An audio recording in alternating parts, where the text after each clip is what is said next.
So what is a reverse drop set? We will talk about that. Then I will do a demonstration. Then I'm going to talk you guys through some of the more detailed stuff about how to make this the most effective it can be. And then if you really are interested in the why, we'll talk a little bit more about that at the end.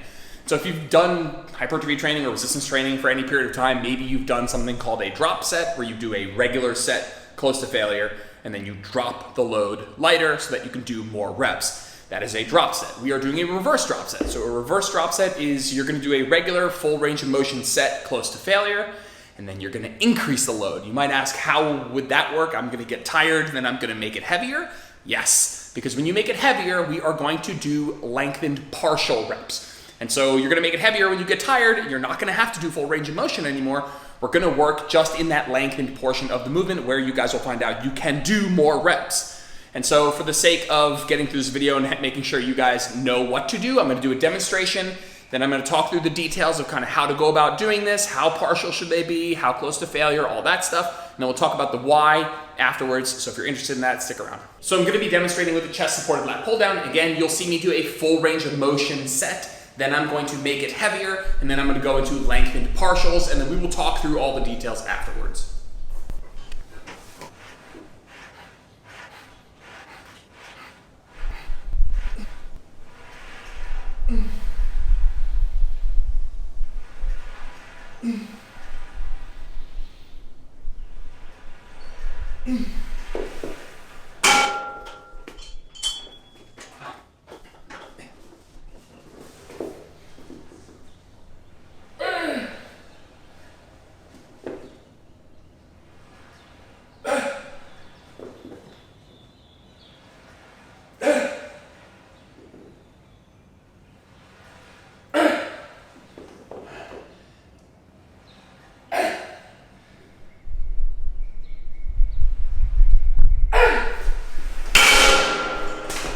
Okay, so now let's talk a little bit about the execution.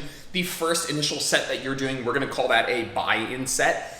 That set in the first week of training will have a target RIR. I will say, hey guys, you're gonna take your first buy-in set to a 2 RIR, and then the partials will always be taken to failure. And so that's how we're gonna do this. The initial portion of the rep that is, or the set that is full range of motion, will have a target RIR.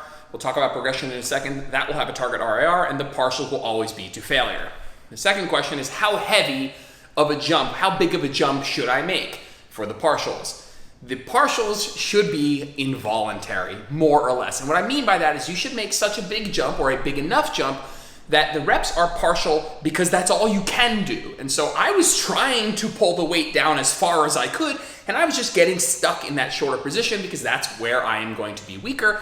And it was more or less involuntary. I was trying to pull down as far as possible, but because the weight was so heavy, I was only able to get down so far. And so I don't want you to go up by a tiny bit and then stop halfway on purpose. I want you to go up by enough that you try and pull as hard as possible, but you only get a partial rep. Now, how partial is partial?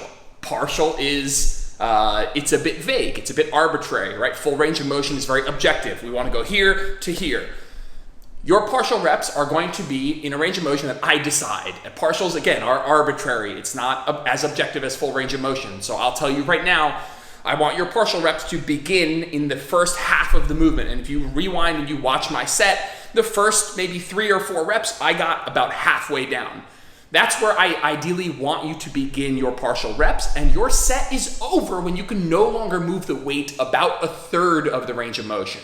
And so I was starting here, getting about halfway down on the first few, and I noticed once I was getting maybe only about 1/3 of the way through the movement, I stopped. And I promise you, it's really freaking hard and painful, and so it's not like you could just keep going forever and ever and ever. At some point, you're just gonna really, really wanna stop. Anyway, now on that note of the ambiguity of partials, we are okay with that. We understand that it's not gonna be perfect.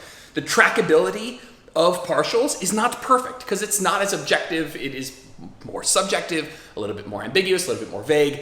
And so if you're feeling like, oh my God, I'm not sure if I should have done that rep or should I have gone a couple more reps, don't worry about it. If you start the mesocycle the first time you do these with a couple RIR, like I will explain in the instructions, and then you take your partials to failure and it's even remotely close to where we're looking to be, that's great.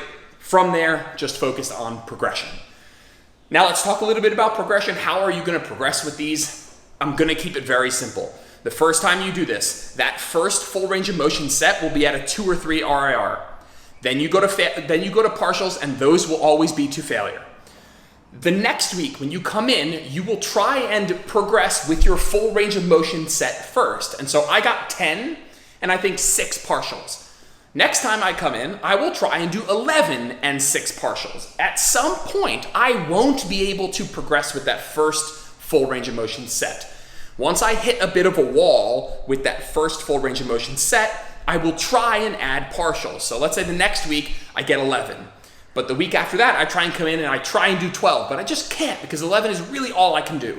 Then I'm gonna try really hard to get a 7th partial. The goal here is to just progress on something. So try and progress on the earlier set first, and if you don't progress on that, try and progress with an extra partial rep. Now, when it comes to executing the partials, they are partial reps. They are not added momentum reps. And what I mean is do not launch the weight. You should still be pulling with control. This is not, like, adding momentum is a different form of progression. That is a different way to kind of push on through failure.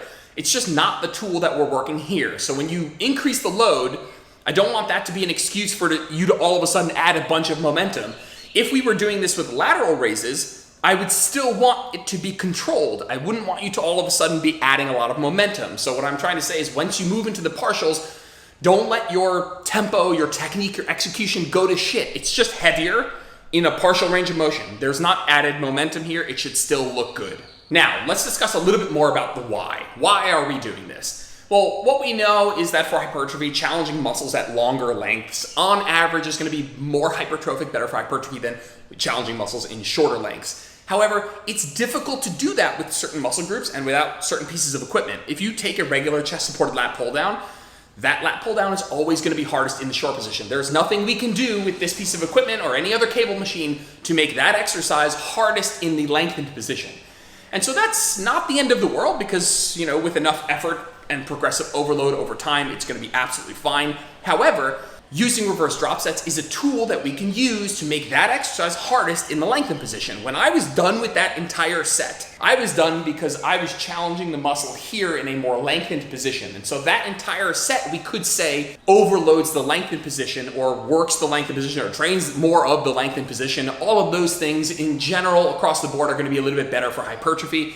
That doesn't mean we do it all the time across the board, but it is a tool within the greater context of the overall programming that we can use to get a nice stimulus for the lengthened position. Because when it comes to training back, almost everything you guys do is going to be hardest in the short position. And that's not the end of the world because the lengthened position still gets some work, but there's some overlapping redundancy. And if there's an ability to also work other portions of the range of motion through things like reverse drop sets, added partials, stuff like that, we want to take advantage of that.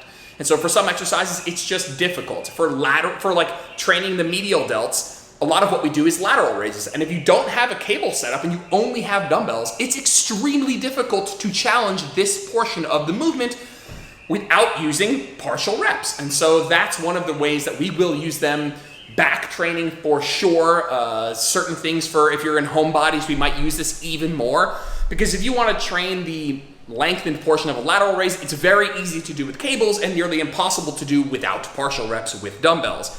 And so you'll see that we incorporate this because we want to work a little bit more of the lengthened position or lengthened portion of the range of motion, because generally we know that that's probably going to be a little bit more hypertrophic. Again, it's not something you need to always do all the time, but if you have a muscle group that's only being trained with short overload movements, that maybe having some exercises where you use a tool like a reverse drop set can help you challenge that lengthened position a little bit more.